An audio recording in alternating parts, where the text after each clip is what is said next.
Okay, everyone, today we have to learn about the new grammar pattern, present continuous. အဲ့တော့ tenses တွေအကြောင်းကိုတချို့အသင်မှာ tenses တွေဘယ်နှမျိုးလောက်ရှိလဲ So guys, how many tenses do you know in English? You are 12 chances. 12 chances. 12. Can you tell me the major tenses? Major tenses? 3. Present, past, future. 3. Okay, so the first one ကျတို့အင်္ဂလိပ်စာမှာက tenses ကတော့12မျိုးရှိတယ်ပေါ့နော်အဲ့ဒီမှာကျတို့အဓိကမဖြစ်မနေလုံးဝသိရမယ့်အချုပ်3ခုရှိတယ်အဲ့ tense တွေကဘာတွေလဲဆိုရင် past tense ချက်2မိနစ်လောက်ကြာပါ present tense and future tense Okay ဆိုတော့အဓိကအားဖြင့်တော့ tenses က3ခုရှိတယ်သတ်မှတ်လို့ရတယ် past tense ဆိုတာကတော့ clear သိပြီးသားပြီးသွားခဲ့တဲ့အတိတ်ကာလပေါ့ present tense ကတော့အခုလက်ရှိမှာဖြစ်ပျက်နေတဲ့အရာတွေက present tense ပေါ့ future tense ဆိုတာကတော့မရောက်သေးတဲ့မဖြစ်သေးတဲ့ကာလတစ်ခုပေါ့အဲ့တော့အဓိကအားဖြင့် tenses 3ခုရှိတယ်အဲ့ဒါကအင်္ဂလိပ်စာမှာတွေမဟုတ်ဘူးမြန်မာစာမှာဆိုရင်လေဒီအဓိကအားဖြင့်ကာလအချိန်ကာလ3ခုရှိတယ်အတိတ်ကာလလက်ရှိကာလနဲ့အနာဂတ်ကာလဆိုပြီးတော့နော်ဘယ်ဘာသာမှာပဲဖြစ်ဖြစ် tenses က3ခုရှိတယ်ပေါ့ဒါဆိုရင်12ခုကဘယ်လိုဖြစ်သွားတာလဲဆိုတော့12ခုက tenses တစ်ခုစီမှာနောက်ထပ်4မျိုးစီထပ်ပွားတယ်အခုဒီမှာနောက်ထပ်4မျိုးထပ်ပြီးတော့ပွားတယ်အဲ့လိုပွားလိုက်တဲ့အတွက်အလုံးပေါင်း4 3လီဆိုတော့12ဖြစ်သွားတာနော်ရှမ်းလေး tenses ဘယ်နှခုရှိ2မျိုးပါကျအဓိကအချက်က3ခုလေပါ 3 ခုလေပါ နော်အဲ့တော့အင်္ဂလိပ်တူစာမေးမယ်နော်ဆိုတော့ tenses ကတော့12ခုရှိတယ်အဓိကလုံးဝအနှစ်ချုပ်လိုက်ရင်တော့3ခုရှိတယ်ဒါပေမဲ့ past tense မှာရင်4မျိုးခွဲတယ် present tense ကိုလည်း4မျိုးခွဲတယ် future tense ကိုလည်း4မျိုးခွဲတယ်အဲ့ဒါတွေကအသေးစိတ်တော့ဒီချက်တစ်ခုလောက်ပဲပြောလိုက်တော့မယ်ဥပမာ present tense ကိုပြောမယ် present tense မှာဆိုလို့ရှိရင်ကျတော့ရိုးပြစ္ဆုတ်ပံကာလလို့ခေါ်တဲ့ simple present tense အလွယ်တကူသူ့ကိုဒီချက်တော့ verb 1လို့ခေါ်ကြတယ် simple present tense ဒီ clear အများဆုံးသိရ verb 1 I go to school on foot he always eat banana as his breakfast ဒီလိုမျိုးပေါ့နော် simple present tense ဒီ verb 1နေပေါ့အလွယ်တကူ verb 1လို့ခေါ်တဲ့ simple present tense ရှိတယ်နောက်တစ်ခုကကြတော့ present continuous ဒီနေ့သင်မဲ့ present continuous ပြောနေတာသွားအဲ့တော့ present continuous tense လေးလည်းရှိတယ်နောက်တစ်ခုကကြတော့ present perfect tense present perfect tense ကအဲ့ဒါကတော့ has a verb 3 pattern ပါနောက်ဆုံးကကြတော့ present perfect continuous tense ဆိုပြီးရှိတယ် present perfect continuous တော့ tenses ကဒီမှာ present tense လေးမှာထပ်ပြီးတော့ခွဲလိုက်တဲ့အခါမှာ simple present tense verb 1 present continuous tense က verb ing am is are verb ing present perfect tense က has have verb 3 present perfect continuous ဆိုလို့ရှိရင်တော့စဉ်းစားကြည့်လိုက်တော့ပေါ့နော်ဆိုတော့ has been verb 3လား has been verb ing လားအဲ့ဒါမှမဟုတ်လေ has been လားကလေးတွေအမြဲတမ်းမှားကြတဲ့ tense တစ်ခုဖြစ်တယ်ဒါပေမဲ့ဒီထဲမှာတော့ဒါတို့တပီတို့ကဒီလက်ရှိသင်ခန်းစာမှာ verb 1 simple present tense နဲ့ verb ing လောက်နဲ့ပဲသင်ရအောင်ပဲပေါ့နော်အဲ့တော့ဒီနေ့သင်မဲ့ tense ဒီ present continuous tense ဖြစ်ပါတယ် am is are verb ing pattern နဲ့ရေးတဲ့ tense ဖြစ်တယ်ဒါတွေအားလုံးဟာ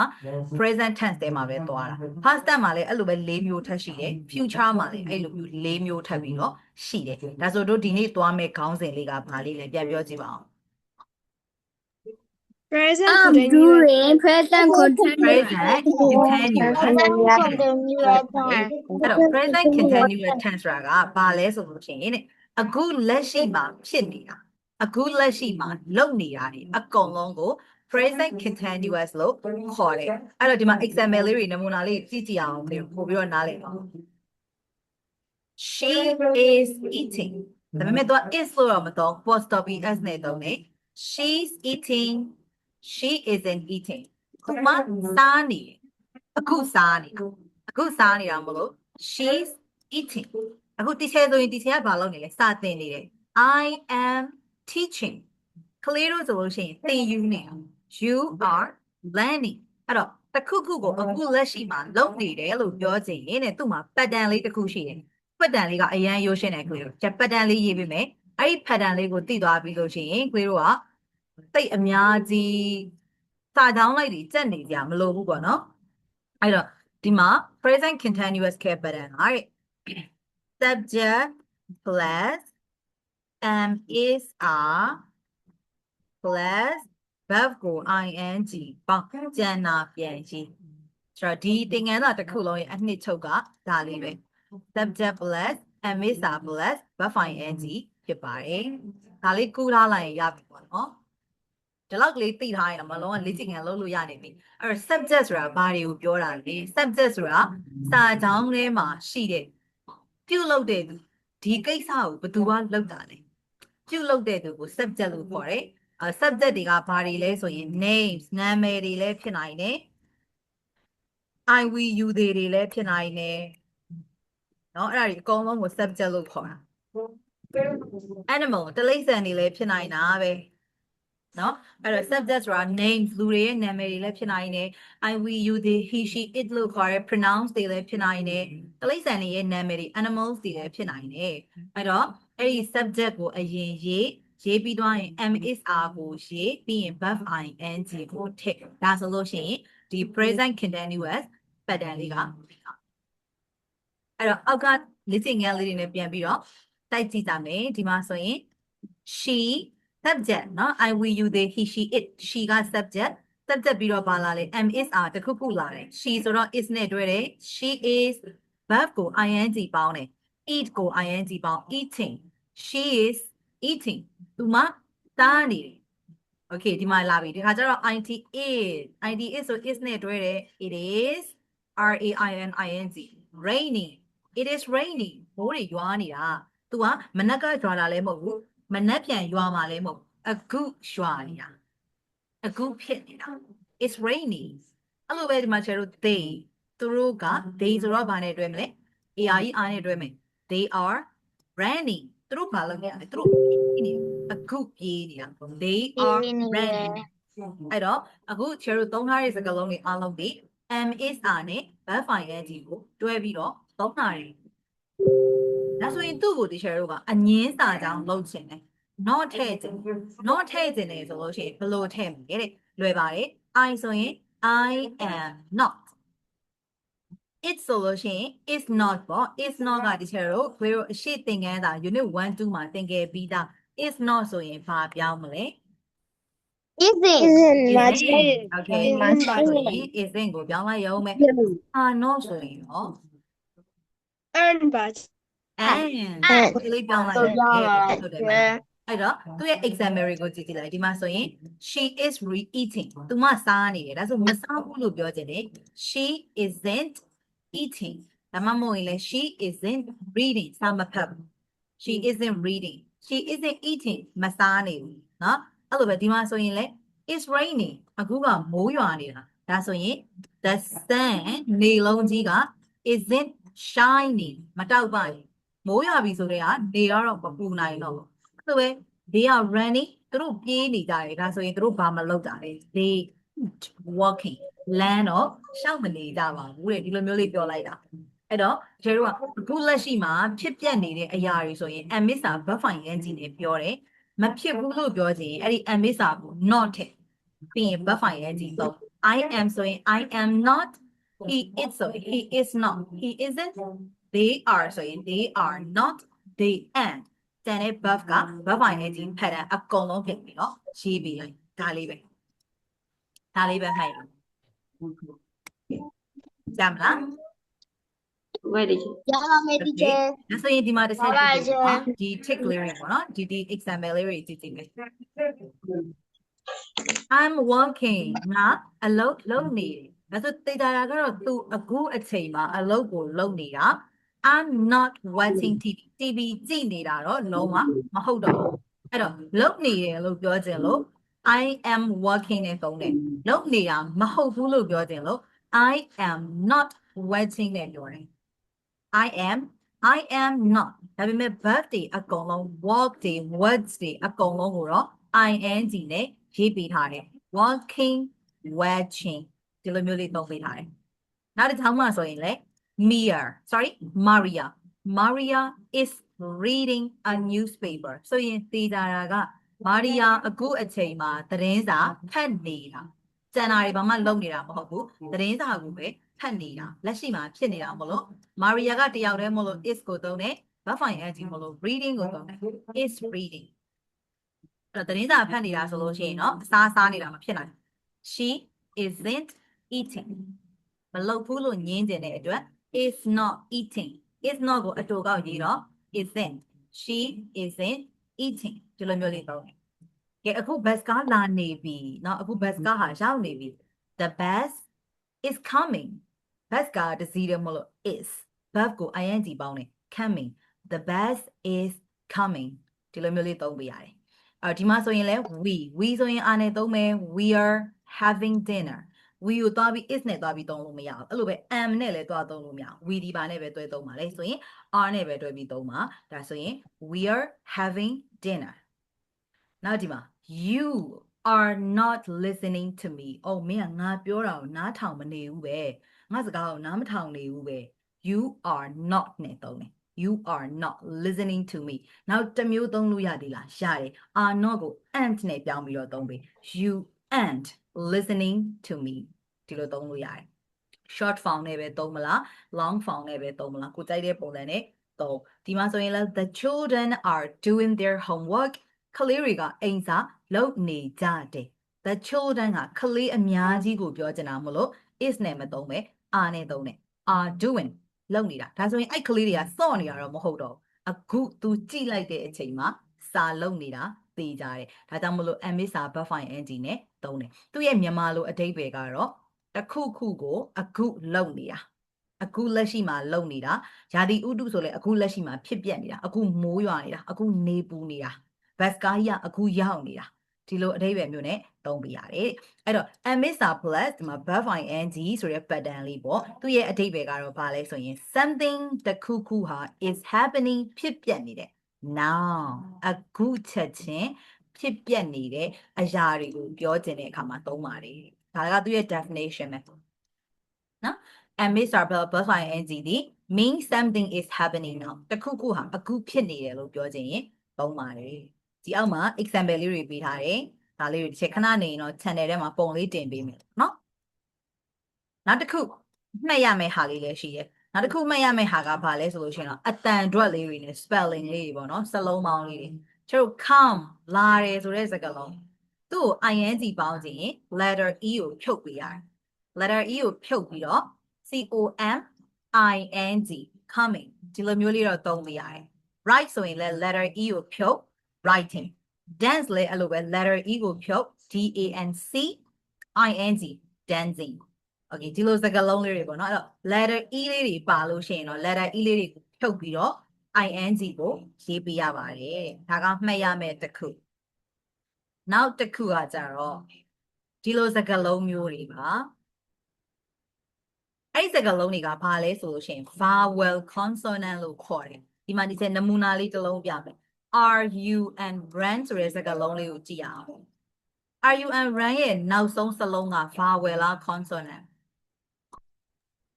consonant ပါချေ consonant အဲ့ဒီတစ်လုံးရဲ့ရှိတဲ့ကတစ်လုံးကကြတော့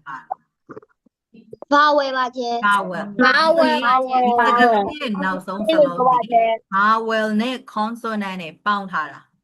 vowel နဲ့ consonant နဲ့ပေါင်းထားတာဟုတ်တယ်နော် are you and run အာကိုခဏဖယ်လိုက်နောက်ဆုံးနှလုံးဒီတစ်လုံးက vowel တစ်လုံးက consonant အစဉ်အတိုင်းဆိုရင် vowel consonant ဖြစ်တယ်အဲ့လို vowel consonant နဲ့စုံတဲ့စကားလုံးတွေဆိုလို့ရှိရင်နောက်က consonant ကိုနှစ်ခါထပ်ပြီးတော့ရေးပေးရတယ် are you and run ကို teacher တို့က ing ထည့်ခြင်းရင် are you and ရဲ့အနောက်က and ကိုနောက်တစ်ခါထည့်ရေးပြီးမှ ing ထည့်ပေးတာ running ဒီလိုပေါင်းပေးရတယ် vowel consonant ဖြစ်နေနောက်ဆုံးစလုံးကိုနှစ်ခါထပ်ရေးပေးရတယ် are you and ဆိုရင် are you and ing running ဒီလိုလေးသုံးပေးရတယ်အဲ့လိုပဲ sit ဆိုလို့ရှိရင်လည်းကြည့်လိုက် sit I က vowel T က consonant vowel consonant pattern ဖြစ်သွားပြီဒါဆိုရင်နောက်ဆုံးစလုံးကိုနှစ်ခါထည့်ရေး SIT ကိုနှစ်ခါထည့်ရေးပြီးမှ ING ထည့် SITTING sitting ဖြစ်သွားတယ်အဲ့ဒီပုံစံလေးနဲ့ရေးပေးရအဲ့တော့ clear ကိုရေးလိုက်တဲ့ဟိုဖြေရမယ့်စကားလုံးကိုကြည့်လိုက်အဲ့စကားလုံးရဲ့နောက်ဆုံးစလုံးဒီ vowel consonant ဖြစ်နေခဲ့တယ်ဆိုရင်နော် vowel consonant အတွဲလိုက်ကလေးရှေ့နောက်ဖြစ်နေခဲ့တယ်ဆိုရင်နောက်ဆုံးစလုံး consonant နှစ်ခါထပ်ပြီးတော့ရေးပေးဥပမာ swing I am နဲ့ဆုံးတယ် I က vowel M က consonant vowel consonant ဖြစ်သွားပြီဆိုရင် M ကိုနှစ်ခါထပ်ရေး SWIMMING swing me အဲ့လိုပုံစံလေးနဲ့ရေးပေးရမှာအဲ့တော့တကယ်လို့ clear မှတ်မယ်ဆိုလို့ရှိရင်ဒီဇယားကွက်ကလေးကိုချပြီးတော့မှတ်ထားဖို့လိုတယ် letter E နဲ့ဆုံးရင် E ကိုဖြုတ် ING ထည့် vowel consonant နဲ့ဆုံးရင်နောက်ဆုံး consonant ကိုနှစ်ခါထပ်ပြီးတော့ရေးပေးဒါပေမဲ့ LIE line ဆိုတဲ့စကားလုံးကတော့တခါလေးအလွတ်တာကြက်ထားလိုက်တော့LIE line ကိုရေးရင်တဲ့ LYING နဲ့ရေးပါတယ်အဲ့ဒါတခါလေးလဲလျောင်းတာ line ကလဲလျောင်းတာကိုလည်းပြောလို့ရတယ်နောက်ပြီးတော့ဟိုကလည်းပြောလို့ရတယ်ဗါလဲလိမ်ညာတာအဲ့ဒါကိုလည်းပြောလို့ရတယ်ဆိုတော့အဲ့ line ကိုရေးရင်နော် LYING line နဲ့ရေးပေးရပါတယ်ဒီလိုကောင်းမျိုးကြတော့လုံးဝကြက်ထားလိုက်တာပေါ့ကောမှတ်လို့လည်းမလွယ်ဘူးပေါ့နော်အဲ့တော့တခါအဲ့လိုရအောင်ကြက်ထားသူ့မှာကမှတ်စရာတိတ်အများကြီးမရှိဘူးမှတ်ရမှာကတော့ amisa buffing pattern ဒီ something is happening now တခုခုဟာအခုလက်ရှိမှာဖြစ်နေတယ်လို့ပြောခြင်းသုံးတယ် not ထည့်ခြင်းနော်ဒီဇယားကွက်ကလေးတိုင်းထည့်တယ်ကြက်ရမယ့် spelling ကတော့အောက်က box ခတ်ထားတဲ့ဟာအဲ့သုံးခုလေးမှတ်လိုက်ရင်ရတယ်ဒီသင်ခန်းစာတစ်ခုလုံးတော့အဲ့သုံးမျိုးမှတ်ထားရင်ရတယ်ဒီနေ့မင်းတို့ဒီချက် group discussion လေးလုပ်ခိုင်းမှာဘာလို့ဆိုတော့ဒီမှာဒီချက်ဘက်ကစူနေတော့ဖွဲ့လိုက်ပဲလေ့ကျင့်ခန်းလုပ်ခိုင်းတော့ဒါလေးမှတ်လို့ပြီးပြီလား ပြီးတော့ပါရဲ့ အဲ့လိုပြီးပါရဲ့ တကယ်လို့မပြီးလဲမမှီလိုက်တဲ့ကိစ္စတော့မရှိဘူးဒီချက်အတန်းပြီးရတဲ့ပုံလေးပြန်ပို့ပေးမှာဆိုတော့လေကြားတော့ရတယ်နော်ဒါဆိုလေ့ကျင့်ခန်းလေးဘက်ကိုသွားရအောင်ပါ Okay exercise က 3.1234 လေးခုရှိတယ် What are these people doing ပုံလေးကိုကြည့်ပြီးတော့ဒီလူတွေဘာလုပ်နေကြတာလဲဆိုတော့အဖြေရှာပေးရမယ်ဖြည့်ရမယ်ကောက်လက်ထဲမှာထည့်ရမယ်စကားလုံးလေးတွေကလည်းလွယ်လွယ်လေးပဲဒီမှာပေးပြီးသား eat have lie play sit wait ဆိုတဲ့စကားလုံး6လုံးပေးထားတယ်အဲ့ဒီစကားလုံး6လုံးနဲ့ပုံ6ပုံနဲ့ကိုတွဲပြီးထည့်ပေးရမှာဒါပေမဲ့ birthday ကိုဒီတိုင်းတော့ပြန်ရေးလို့မရဘူး ing နဲ့တော့ရေးပေးရမယ်အဲ့တော့ရှင်းနေတော့ကိုသေချာလေးနားထောင်ရအောင်နံပါတ်1မှာဆိုလို့ရှိရင်ပန်းသီးလေးတစ်လုံးကိုကင်ထားတာတူတယ်အဲ့မှာ apple လို့လည်းပြောထားတယ်ပန်းသီးကိုကင်ထားမှာတော့ဘာလုပ်မှာလဲဆိုရင်စားနေတာဖြစ်မှာပေါ့နော်အဲ့တော့ eat စားတယ်ဆိုတဲ့စကားလုံးကိုရှာလိုက်တော့ eat လေးကိုသွားတွေ့တယ်ဒါဆိုရင် eat ကို ing ပေါင်းတော့ eating ကောင်မလေးကတစ်ယောက်တည်းဆိုတော့ she နဲ့သုံးလိုက်မယ် she is eating ဒီလိုမျိုးလေးချေတော့ပြန်ပြီးတော့ထည့်ပေးလိုက်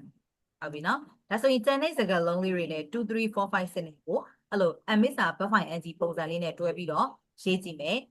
နောက် 3.2 မှာလည်းပဲအတူတူပါပဲဒီ box ထဲမှာပေးထားတဲ့စကားလုံးတွေကို ing ပေါင်းထည့်လိုက်ပါ subject ကိုကြည့် subject က I ဆိုရင် am နဲ့တွဲ subject က he ဆိုရင် is နဲ့တွဲ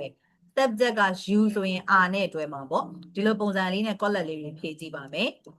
3.3 လည်းအတူတူပဲเนาะ3.3 ကလည်းပုံလေးကိုကြည့်ပြီးတော့ Jane ဆိုရဲ